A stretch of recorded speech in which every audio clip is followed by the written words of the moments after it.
Just ఈ bros మన Insta page ని ఫాలో చేసుకొని గ్రూప్ లోకి వచ్చినందుకు ముగ్గురికి 3 రీడింగ్ కోడ్లు అయితే ఇచ్చాను. అలాగే మనోళ్ళకి ముగ్గురికి రిక్వెస్ట్లు పెట్టాను. అలాగే వీళ్ళతో బియర్ ర్యాంక్డ్ మ్యాచెస్ కూడా ఆడాను. అసలు రీడింగ్ కోడ్స్ ఎందుకు ఇచ్చాను రీల్ మొత్తం చూడండి మో.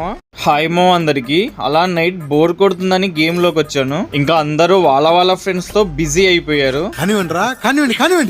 ఇంకెందుకు వీళ్ళని డిస్టర్బ్ చేయాలి, అలాగే మన ఫాలోవర్స్ తో ఆడి కూడా చాలా డేస్ అయిందని చెప్పేసి టీం కోడ్ అయితే ఇచ్చాను బ్రాడ్కాస్ట్ ఛానల్లో. ఇలా టీం కోడ్ కాపీ చేసుకుని బ్రాడ్కాస్ట్ ఛానల్ లో పెట్టానో లేదో ఇలా వచ్చేసారు మా ముగ్గురు కూడా. మనలో బ్రాడ్కాస్ట్ ఛానల్ లో యాక్టివ్ గా ఉంటారంట, అందుకే ఫాస్ట్ గా వచ్చేసారు. వీళ్ళతో కలిసి ఇప్పుడైతే నేను బియర్ ర్యాంక్ ఆడబోతున్నాను. అది కూడా వీళ్ళతో ఒక ఛాలెంజ్ పెట్టుకొని ఆడబోతున్నాను. ఛాలెంజ్ ఏంటంటే నాకన్నా ఎక్కువ కిల్స్ ఎవరైతే చేస్తారో వాళ్ళకి 100 రూపీస్ రీడింగ్ కోడ్ అయితే ఇవ్వబోతున్నాను. ఇంకా లేట్ చేయకుండా మ్యాచ్ అయితే స్టార్ట్ చేశాను. ఇంకా నలుగురం పీక్ లో అయితే దిగాము. నాకు ఇక్కడ గన్స్ ఏం కనబడలేదు మామ, ఓన్లీ విష్ణు మాత్రమే కనిపించింది.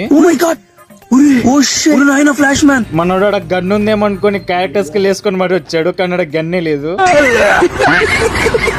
ఇక్కడ క్రాస్ ఫైట్ అయిపోయి ఎనిమిస్ అయితే ఇద్దరు డౌన్ అయ్యారు. మనోళ్ళు అయితే ఫుల్ కిల్ తీసేసుకున్నారు. ఇంకా చాలా సేపు తర్వాత ఇక్కడ ఒక ఎనిమి అయితే కనిపించాడు, వాడికి చాలా డ్యామేజ్ అయితే కొట్టాను. ఇంకా షార్ట్ రేంజ్ కి వెళ్ళిపోయి ఫుల్ కిల్ అయితే తీసేసుకున్నాను. ఇదే నా ఫస్ట్ కిల్. ఈ పీక్ లో ఉన్నారు మామ ఎనిమిస్, కుప్పలుగా ఉన్నారు. అసలు ఇక్కడ నుంచి వస్తున్నారో అర్థం కావట్లేదు. పిచ్చి పిచ్చి క్యారెక్టర్ స్కిల్స్ వేసి చుక్కలు చూపిస్తున్నారు నాకైతే. మళ్ళీ ఇంకోటి తాడు క్యారెక్టర్ స్కిల్ వేసుకొని వచ్చాడు, మళ్ళీ క్రోనో. ఈ మ్యాచ్ సంపత్ బ్రో బాగా ఆడాడు మామ, నాకు చాలా సార్లు రివైవ్ ఇచ్చాడు ఈ మ్యాచ్ లో. ఇక్కడ కిల్స్ చూసుకుంటే షాడో బ్రో ఒకటి 5 కిల్స్ కొట్టాడు, మిగతా ఇద్దరు 4 కిల్స్ కొట్టారు. ఇంకా మా టీమ్ లో అందరూ చనిపోయారు మామ, నేను ఒక్కనే ఉన్నాను. ఇది కూడా లాస్ట్ జోన్. మనోళ్ళు ఏం ఆడతారేమో అనుకున్నాను, కానీ చాలా బాగా ఆడారు. అలాగే చాలా బాగా కూడా మాట్లాడారు. లాస్ట్ లో చేతిలోకి స్కార్ రాకుండా MP40 వచ్చింది మామ, మ్యాచ్ నా వల్ల దింగింది. అయినా కూడా అందరికన్నా ఎక్కువ కిల్స్ నేనే కొట్టాను. మన ఫాలోవర్స్ మంచోళ్ళు అని చెప్పేసి ముగ్గురికి రీడింగ్ కోర్స్ ఇచ్చి పంపించేశాను మామ. మీరు కూడా ఇలా ఆడాలనుకుంటే మన పేజీని ఫాలో చేసుకోండి, బ్రాడ్కాస్ట్ ఛానల్లో జాయిన్ అయిపోండి మామ.